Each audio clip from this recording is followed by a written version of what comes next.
everyone. So I'd just like to briefly go through some pregnancy-friendly exercises that can be really helpful for helping to get some movement through your pelvis and your low back, which can be difficult, particularly later on in the pregnancy, because it can be quite difficult to get up and down off the floor. So I often recommend to my clients using a gym ball as a really nice way of getting some movement through there.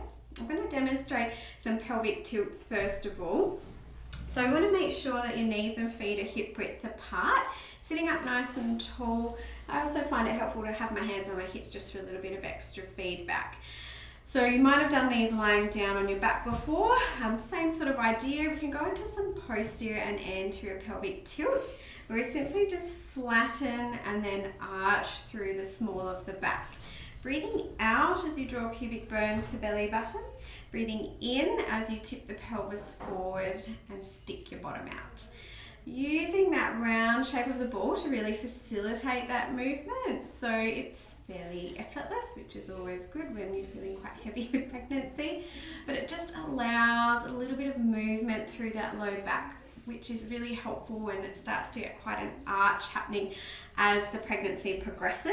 You get that really lordotic posture happening. And once you've done about 10 of those in each direction, coming back to neutral, and then we can then move into a lateral glide through the pelvis. We exhale, take the hips across to one side, inhale back through the center, exhale, press out to the other side. And you notice here I'm keeping my upper body fairly quiet or still. I'm not sort of tipping from side to side up the top. It's really just that movement through the pelvis, trying to isolate there. Again, if you do about 10 to each side, we'll come back to neutral. And then one of my personal favorites is coming into some pelvic circles. So we just want to breathe evenly with this one, thinking about making the circles slow and as even as possible.